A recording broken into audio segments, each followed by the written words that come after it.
before I explain anything, I have just one question.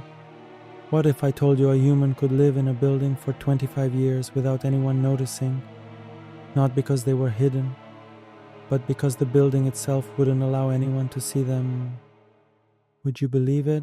I'm Adrian Cross. Until 2 months ago, I thought this was just a legend. But now, I know that the thing inside Building 51B was not human. And by the end of this video, I'll tell you why no one could see it, even when it was standing right next to them. So I'm 31 years old. I make urban documentaries, especially abandoned buildings, sealed apartments, and derelict hospitals, places people try to forget.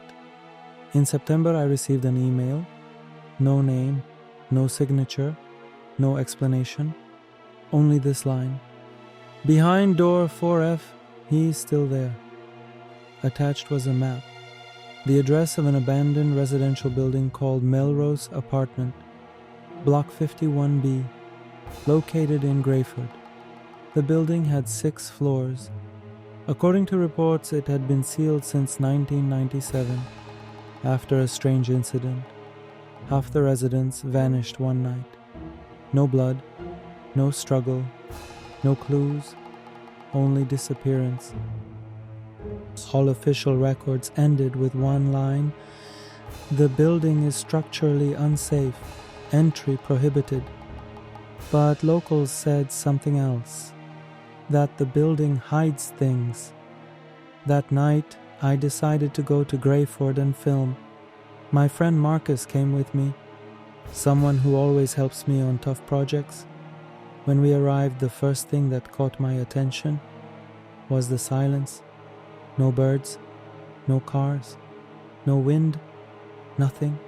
Strangely, all windows in Building 51B had no curtains, only boarded up from the inside.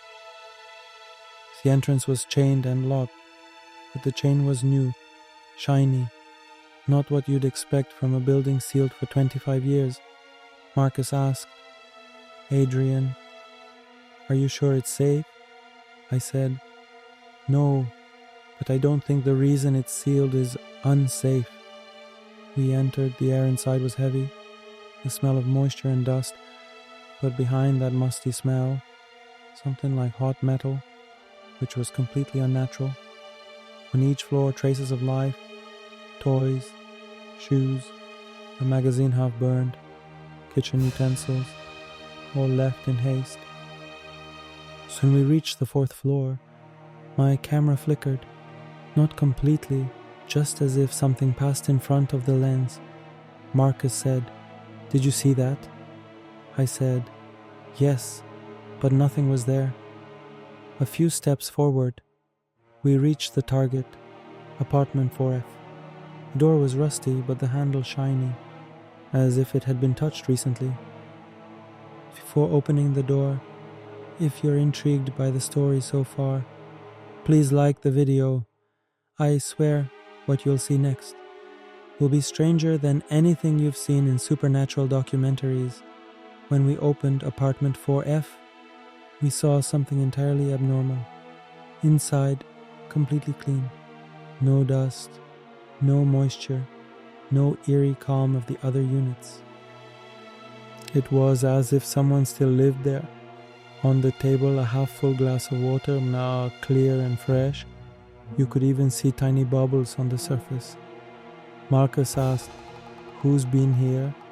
I said, "Better say, still is."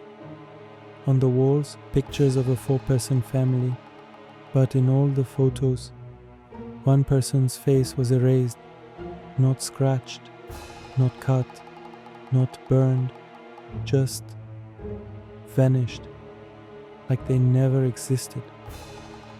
In the living room, a chair rocked, but no wind, no one, no vibrations. The chair moved as if someone had just gotten up. Marcus whispered, "Adrian, look behind the chair."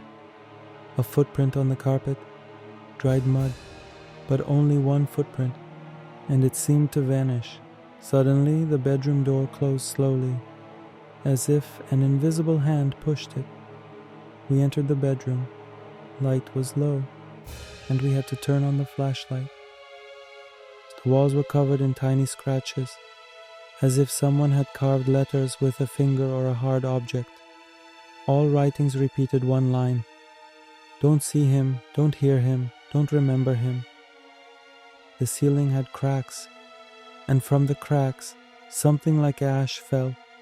But what froze me was a whisper coming from behind the wardrobe.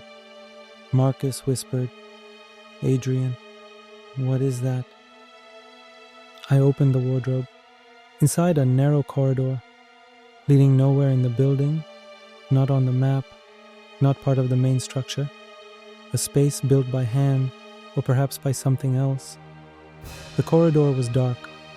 At the end, a child's bed, sitting on it, a doll without eyes, but its eyes, two wet black dots recently sewn onto the face. Marcus said, "Adrian, something is completely wrong here." Suddenly, the camera light went out. The room plunged into complete darkness, and from behind us 3 knocks. 1, 2, 3. On the door of the room. Before I continue, I want to know what you would have done if you were in our place. Comment, "I would stay," or "I would run."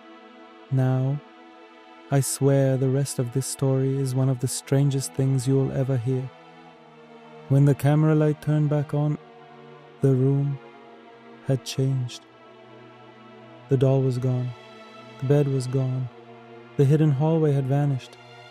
But something new had appeared. Someone was standing behind the door. Not a shadow. Not a hologram. Not light. A real human being. But only his legs were visible, up to the knees. Marcus froze. I only said one sentence. "Sir, are you here?" But he didn't answer. He just took one step forward, slow, silent, but his foot landed crooked, as if he was moving his leg at an impossible angle. Marcus whispered, "Adrian, that's not human." At that moment, the light flickered, and the figure disappeared, not by running, not by moving, not by sound, like a photo being erased. On the door, a handprint remained. It was wet, but not water, not blood, not sweat, something like human grease mixed with ash. Marcus looked at me and said, "Adrian, I think I understand why people said the residents didn't disappear 25 years ago. I think they're still here." And this is where the story becomes truly real. We went to the building manager's office. We found old files, resident names, room numbers, check-in and check-out dates, and one name was calling to us. Leonard Vale, resident of Unit 4F, disappeared in 1997. And beneath his name, a small sentence was written. Last seen by occupants, but not acknowledged. Marcus found a large book, the guard's logbook. It said, "Leonard started acting strange a month before the incident. People said sometimes he was in the room, sometimes he wasn't. Sometimes he talked to them, but when they turned back, they were told no one was there.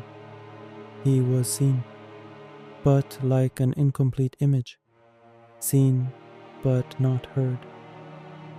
And one day, he simply became what the building wanted, a presence, not a person." That's when I understood the answer to the question from the beginning. How could someone live in a building for 25 years without anyone noticing? The answer, he wasn't human. The building made him unseeable, not by magic, not by technology, but by its own fear. When we left the building, Marcus asked, "Adrian, was that man behind the door Leonard?" And I answered, "No, Marcus, that wasn't a man. That was what was left of Leonard." But the scariest part of the story is this. When we returned to the hotel, I checked the camera. In the part where that thing was standing behind the door, the footage was completely blurred, except for one thing. The face. His face was perfectly clear, and he was staring directly into the lens.